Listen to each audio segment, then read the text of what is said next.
Tonight, we celebrate the writing talent of three individuals: Tony Franceschini of Montreal, Sylvia Fiorita Smith of Pointe Claire, and Paul French of Toronto.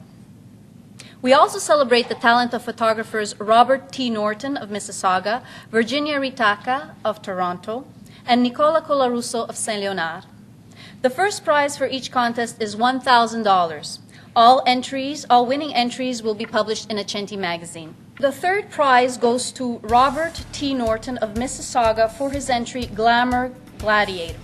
Visually, Italy is a stunning country.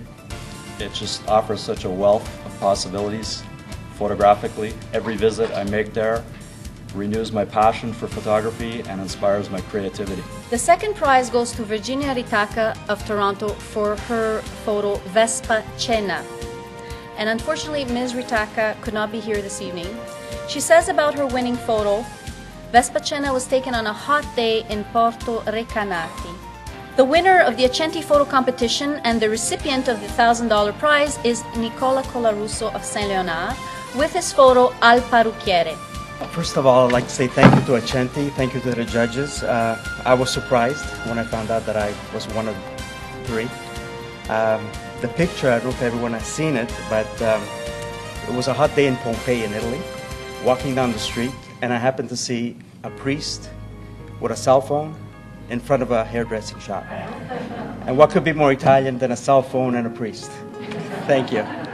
This year, the third prize goes to Tony Franceschini of Montreal for his entry, The Birthday Suit. Maybe Barbucci suddenly felt like a fool. What in the world was he doing here, hiding, cowering in the dark? Mrs. Barbucci would rise at dawn, make coffee, turn on the giant screen, flat panel, high-definition television for the news, and cast a casual glance at the weather outside the window. The second prize goes to Sylvia Fiorita Smith of Pointe Claire for her entry, Only a Heartbeat Away. There is only one other country in the world besides Canada in which I cannot be wholly a tourist, and that is in the land of my parents' birth, Italy.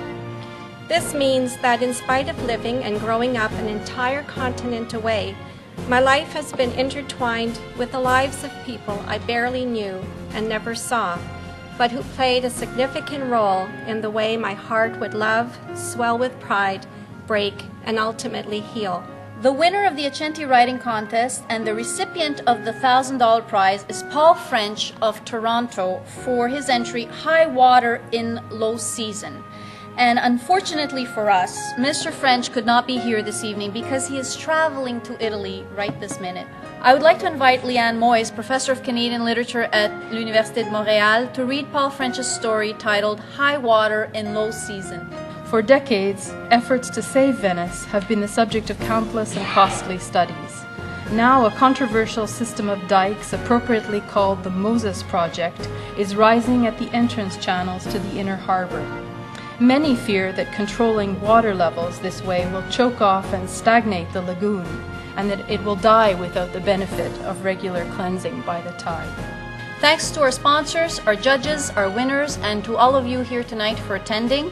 And I look forward to seeing you at Blumette next year for the 4th Annual Accenti Awards. Thank you very much. I just want to say that I'm very happy to see so many of you come out this evening, and I hope you enjoyed the stories. Accenti is a vehicle for the expression of our stories, of our images, and I think the stories we've heard this evening are evidence of that. So thank you for coming, thank you for supporting this endeavor, and I want to invite you all for a drink before you go, so don't leave too fast. Thank you very much.